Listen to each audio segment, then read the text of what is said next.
Ano-ano nga ba ang curse techniques ni Yuta Okkotsu? Ang binatang sorcerer ang nagtataglay ng pinakamadaming curse technique sa buong istorya at naipakita niya ang karamihan sa mga ito noong nakipaglaban siya kay Ryomin Sukuna. Iisa-isahin ko sa inyo ang mga kakayahan ni Yuta pero ipapaliwanag ko muna kung ano ang punot dulo ng pagkakaroon ni Yuta ng napakaraming curse technique. Ang pinagmulan nito ay dahil sa kanyang nag-uumapaw na cursed energy sa katawan. Katulad ni Satoru Gojo, si Yuta ay nanggaling din sa lahi ni Michizane Sugawara, isang karakter sa Jujutsu Kaisen na kinikilala din sa buong Japan bilang isa sa Big Three Vengeful Spirits. Nagdulot ito para mapagkalooban si Gojo at Yuta ng sandamakmak na cursed energy. Ang pagkakaroon ni Yuta ng hindi masukat na cursed energy ang dahilan kaya noong aksidente niyang maisumpa ang kamatayan ng kanyang kababata na si Rika Orimoto, naging vengeful spirit agad ito na merong lakas na nagbigay sa kanya ng alias bilang Queen of Curses. Ang walang kapantay ding cursed energy ni Yuta ang rason kaya nakakapaglabas siya ng matinding pwersa na kayang puminsala sa mga special grade sorcerers gaya ni Suguru Geto. At ang pambihira ding cursed energy ni Yuta ang tumulong sa kanya para magkaroon ng hindi lamang isa kundi higit sa 9 na curse technique. Ang unang curse technique na ipinakita ni Yuta Okkotsu at maaaring ang pinakamakapangyarihan niyang kakayahan ay ang curse spirit niyang si Rika. Ito ang nilalang na naiwan kay Yuta matapos tumawid sa kabilang buhay ang espiritu ng kanyang kababata na si Rika Orimoto. Ang cursed spirit na si Rika ay natatawag ni Yuta anumang oras sa tuwing kinakailangan niya ito sa isang laban. Meron itong tibay ng pangangatawan na sapat para saluhin ang cursed energy blast ni Ryu Ishigori. Meron din itong bilis na nakasabay sa liksi ni Yuji Itadori. At meron si Rikang lakas na nakakayang pigilan ang pangangatawan ni Ryomin Sukuna. Maliban sa pagtulong kay Yuta sa pakikipaglaban, si Rika ay nagsisilbi ring sisidlan ng mga cursed techniques, cursed weapons at cursed energy ni Yuta. Dahilan para magawa ng sorcerer na tumagal sa laban ng hindi nauubusan ng lakas. Alam kong marami ang naniniwala sa inyo na si Rika ay isang cursed spirit na may sariling pag-iisip at buhay, kaya hindi siya pwedeng maituring na cursed technique. Pero isinama ko siya dito sa ating listahan bilang isa sa mga kakayahan ni Yuta, sapagkat si Rika ay nabuo sa pamamagitan ng cursed energy ng binata, katulad ng mga cursed techniques na nalilikha din sa pamamagitan ng cursed energy. Higit pa dito, isinama ko din si Rika sa listahang ito sapagkat lubhas siyang kailangan ni Yuta para magamit ito ang kanyang sariling kakayahan. At ang pangalawang curse technique sa ating listahan, ito ang kanyang copy ability, ang kapangyarihang nagpapahintulot sa sorcerer na magaya ang mga curse technique ng kanyang kalaban. Kapag nagtagumpay siya makopya ito, magagamit ni Yuta ang mga curse technique sa loob ng 5 minuto matapos niyang matawag at mapalabas ng tuluyan si Rika. Hindi pa masyadong tinatalakay ng kwento kung paano nakokopya ni Yuta ang mga curse techniques ng kanyang kalaban, pero nagbigay ng pahiwatig ang kwento na maaaring nagagaya ni Yuta ang kakayahan ng iba kapag nakain ni Rika ang kahit na anong bahagi ng kanilang katawan. Subalit, hindi pa ito kumpirmado. Ganun pa man, sa loob ng maikling panahon matapos matuto ng paggamit ng cursed energy at madiskubre ang kanyang innate technique, nakakakopya na si Yuta ng madaming kapangyarihang mula sa ibang mga sorcerers. Kabilang dito, ang pangatlong curse technique ni Yuta Okkotsu. Ito ang curse speech. Ang kakayahang ginaya niya mula sa semi-grade 1 sorcerer na si Togi Inumaki. Ang curse speech ay tumulong kay Yuta para pasabugin ng mga curse spirits na inilabas ni Suguru Geto. Ito rin ang kakayahang nagpahinto kay Takako Uro sa pagkilos at nagpatigil sa mismong King of Curses sa si Sukuna sa pagdepensa. Dahilan para matamaan ni Yuta ng direktang pag-atake ang kalaban. Kapag ginagamit ni Yuta ang cursed speech, nagagawa niyang magaya ang Snake's Eyes and Fang's marking na meron si Togi sa kanyang bibig. Nagpapakita ito sa mataas na level ng pagkopya ni Yuta sa curse technique ng ibang sorcerer.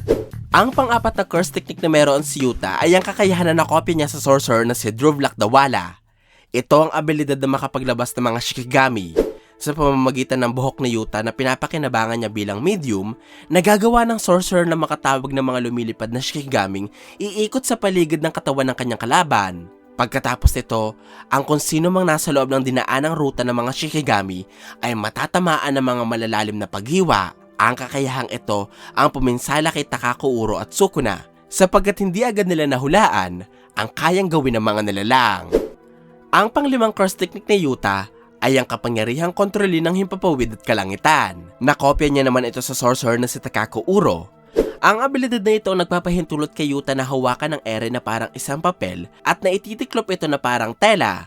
Gamit ang abilidad, nagagawa ni Yuta na makalutang si Ere, maitago ang kanyang mga pagkilos at mabago ang direksyon ng pag-atake ng kanyang kalaban. Sa pamamagitan ng kakayahan ni Yuta na manipulahin ang himpapawid, nagtagumpay siyang maipatama sa kanyang katunggali na si Ryu Ishigori ang sarili nitong pag-atake. Naging dahilan para matalo ang sorcerer sa laban niya kay Yuta. Ang pang-anim na curse technique na nakopya ni Yuta ay nagmula pa rin kay Takako Uro. Ang abilidad na ito ay ang Thin Ice Breaker. Upang magamit ng kakayahan, sinusuntok ng kamao o hinahampas ng espada ni Yuta ang ere na nagdudulot para mabasag ito na parang isang makapal na tipak ng yelo. Bagamat hindi lumalapat ang pag-atake sa kanyang mga kalaban, ang Thin Ice Breaker ay nagagawang ihatid ang malakas na puwersa sa katawan ng kalaban ni Yuta. Dahilan para magtamo pa rin sila ng pisikal na pinsala at tumalsik sila mula sa kinatatayuan.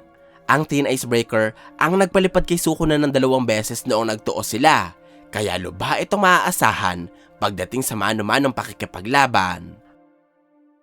Ang pang-7 curse technique na naipamalas ni Yuta ay ang G-War Staff na nakopya niya sa baguhang sorcerer na si Charles Bernard. Kapag nadampian ng dugo ng kanyang kalaban ng sandata ni Yuta, nakakapaglagay siya ng isang maliit na panel ng manga sa dibdib ng kanyang katunggali at nakikita niya ang gagawin nito sa mga susunod na segundo.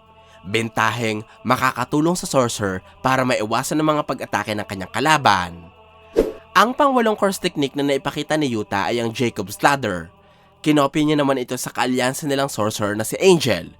Ang Jacob's Ladder ay may kapangyarihang puksain ng kahit na anong klase ng jujutsu katulad ng mga curse techniques, barriers, at cursed objects kung saan kabilang si Sukuna. Noong ginamit ito ni Yuta, inilagay niya ito sa kanyang Domin Barrier upang maging sure hit effect at maipatama ng walang mintis kay Sukuna. Nasunog ang katawan ng King of Curses at humina din ang koneksyon niya sa katawan ni Megumi Fushiguro dahil sa Jacob's Ladder. Sa katunayan, ang Jacob's Ladder na siguro ang kakayahang pinakapaminsala kay Sukuna sa laban nila ni Yuta, nagpapatunay sa lakas na meron ng abilidad. Ang pang-siyam at huling curse technique ni Yuta ay ang Cleave o ang isa sa mga cutting techniques ni Sukuna.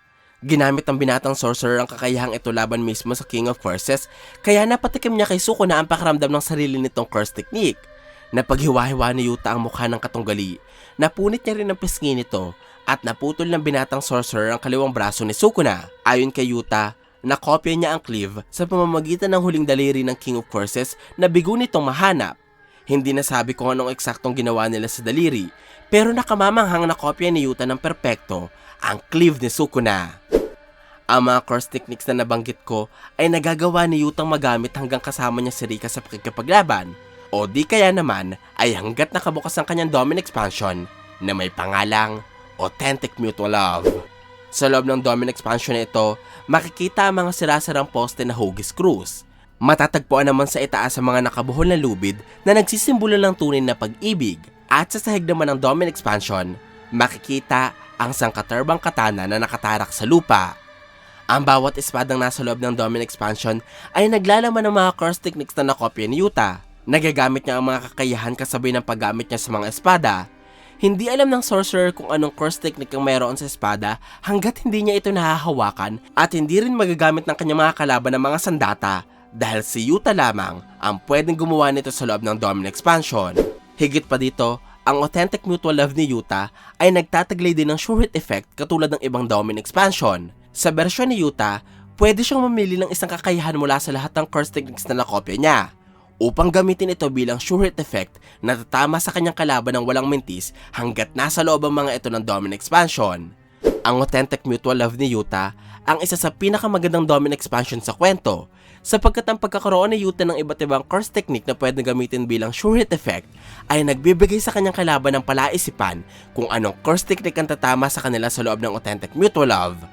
Hindi nila ito mapaghahandaan at lalong hindi nila ito basta-basta makokontra. Ang nag-uumapaw na cursed energy, ang sangkaterbang curse technique, at ang napaka-espesyal na Domin Expansion na ginamit ni Yuta para matalo ang mga naglalakasang karakter ng istorya. Napasabog niya ang ulo ni Kuro Orochi sa pamamagitan ng pagbuga ng reverse curse energy sa bunganga nito. Napaslang niya rin si Yuji matapos niyang saksakin ng katana ang puso nito, at napugutan na rin ni Yuta si Kenjaku noong biglang sumulpot ang binata sa likod ng sorcerer.